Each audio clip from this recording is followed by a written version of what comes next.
Hello, good evening to all. My name is Sukanya, and today we are going to cover Knowledge and Curriculum Unit 3. The name of the topic is Learner Centered Approach.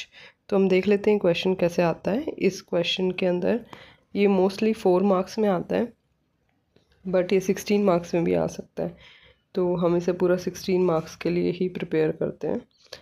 Define learner centered approach and what are the advantages and disadvantages. What is it is centered approach and write its characteristics. तो हम देखते हैं कि learner centred approach क्या होती है। Learner centred approach के अंदर हम जो भी बच्चे को एजुकेशन देते हैं वो स्टूडेंट को ध्यान में रखते हुए देते हैं और स्टूडेंट एक्टिव रोल प्ले करता है अपनी लर्निंग में। तो हम देखते हैं कि क्या लिखा हुआ है। Learner centred approach is also known as student centred learning. It is a method of teaching that shifts the focus of instruction from the teacher to the student. इसके अंदर क्या होता है कि जो इंस्ट्रक्शंस दी जाती हैं, जैसे कि हमने लास्ट अप्रोच देखी थी ट्रेडिशनल अप्रोच, जिसके अंदर टीचर और सब्जेक्ट मैटर पे ज़्यादा फोकस होता है, वहीं लर्नर सेंटर्ड के अंदर बच्चे के ऊपर ज़्यादा फोकस होता है। हम फोकस को इंस्ट्रक्शन और टीचर से हटा के स्टूडेंट पे ले आते हैं। A learner centred approach view learner as active agents. Learner centred approach क्या करती है कि बच्चे को एक एक्टिव एजेंट के रूप में देखती है, जिसमें बच्चा एक्टिवली पार्टिसिपेट करके अपनी लर्निंग को एनहेंस करता है.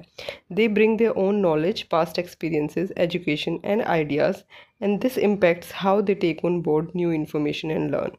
इसके अंदर ये ध्यान रखा जाता है कि बच्चा जो पास्ट एक्सपीरियंसेस जो लेके आया है, पीछे जो उसने पढ़ाई पढ़ी है, या उसको जो भी उसने नॉलेज अभी तक गेन की है, जो आइडियाज़ उसने गेन किए हैं, इन सब चीज़ों को ध्यान में रखते हुए हम उसको एजुकेशन, उसको लर्निंग करवाते हैं और हम देखते हैं कि कैसे वो नई इन्फॉर्मेशन से सीखता है। अब हम इसके कैरेक्टरिस्टिक्स देख लेते हैं। तो स्टूडेंट सेंटर्ड अप्रोच और लर्नर सेंटर्ड अप्रोच के अंदर बच्चा हेल्प करता है करिकुलम को प्लान करने में। So first characteristic is students they help in planning the curriculum. It is relevant to the students real life context. तो जो भी हम उसे एजुकेशन या लर्निंग दे रहे होते हैं वो बच्चे की रियल लाइफ सिचुएशन से ही कनेक्टेड होती है और उसको रियल लाइफ सिचुएशंस को हैंडल करने में हेल्प करती है. Third is learners construct their own knowledge from what they are exposed to in the classroom and what they experienced in their lives. तो बच्चा जो है अपनी नॉलेज को खुद ही कंस्ट्रक्ट करता है, जो भी उसको क्लासरूम के अंदर सिचुएशन दी जाती है या जो भी सिचुएशंस वो अपनी लाइफ में एक्सपीरियंस करता है, उन सब सिचुएशन से वो सीखता है. यहाँ पे लर्नर सेंटर्ड अप्रोच के द्वारा जो भी हम उसे एजुकेशन देते हैं उसके अंदर जो लर्निंग होती है वो लॉन्ग टर्म होती है. Then we will see that learners they are the active inquirers. बच्चे जो हैं एक्टिव इंक्वायरर्स होते हैं, क्योंकि वो इंक्वायरी कर करके अपने पास्ट एक्सपीरियंसेस से और अपने खुद जो वो एक्सपेरिमेंट्स कर रहे होते हैं उन सब चीज़ों से वो एजुकेशन लेते हैं. तो इसलिए हम कहते हैं कि यहाँ पे जो लर्नर्स होते हैं वो एक्टिव इंक्वायरर्स होते हैं. Learners they can apply the skills in there real life situations. क्योंकि बच्चा रियल लाइफ सिचुएशन से ही सीख रहा होता है, तो जो भी यहाँ वो सीखता है वो अपनी रियल लाइफ सिचुएशन में उन चीज़ों को इम्प्लीमेंट कर पाता है. Then we will see the advantages. So first advantage is that it is a learner centered curriculum and learner can choose what and how to learn. तो पहली चीज़ तो यही है कि क्योंकि ये learner centered है तो इसमें बच्चा, जैसे कि हमने लास्ट अभी देखा कि खुद करिकुलम को प्लान करने में हेल्प करवाता है, तो यहाँ पे बच्चा खुद चूज़ करता है कि उसे क्या सीखना है और कैसे सीखना है. क्योंकि बच्चा इतना एक्टिवली इन्वॉल्व होता है तो लर्निंग जो है वो बच्चे के लिए जॉयफुल एक एक्सपीरियंस हो जाती है. So learning is joyful. Third point is learners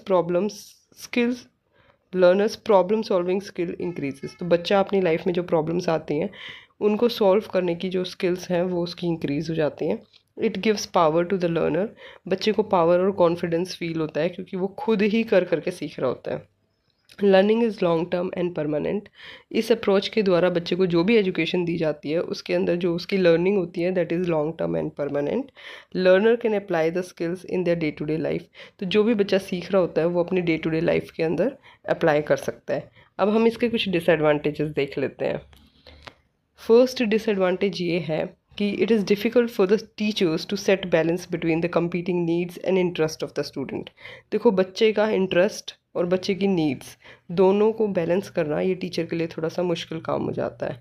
then second point is it relies not realise, it realise. एक सेकेंड में से ठीक कर देती हूँ. Just a minute. It relies मतलब ये टीचर के ऊपर डिपेंडेंट होता है। It relies on teachers to create and select material which is appropriate to students' need. Then third point is sometimes students they feel uncomfortable with the ambiguous nature of curriculum. बच्चा जो होता है कभी कभी जो है uncomfortable भी feel कर रहा होता है क्योंकि इतना क्लियर नहीं होता करिकुलम, एक्टिविटी बेस्ड होता है तो उसको पता ही नहीं होता आगे करना क्या है, तो कुछ कुछ बच्चे जो हैं इस चीज़ में अनकम्फर्टेबल भी फील करते हैं। Fourth point is it requires skill on the part of the teacher.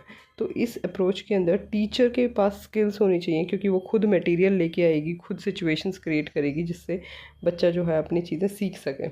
Then the last point is it is time consuming. तो ये सब करने के लिए टीचर का बहुत ज़्यादा टाइम जाएगा, तो ये एक टाइम कंज्यूमिंग प्रोसेस है। तो ये हमने कुछ इसके 5 डिसएडवांटेजेस देख लिए हैं। मोस्टली ये जो अप्रोच है 4 मार्क्स में ही पूछी जाती है, बट ये जो मटेरियल हमने लिखा है ये 16 मार्क्स में भी कवर हो ही जाएगा। तो और भी कुछ इससे रिलेटेड जो है वो आप लिख सकते हो अगर आपको अपना कुछ लिखना है तो। बाकी लर्नर सेंटर्ड अप्रोच में इतना ही था। Thank you so much. अगर आपको वीडियो अच्छी लगी हो तो प्लीज़ डू लाइक शेयर। अब हम मिलते हैं नेक्स्ट वीडियो में, उसमें हम क्रिटिकल अप्रोच करेंगे और उसके बाद हम पार्टिसिपेटरी अप्रोच करेंगे। So thank you.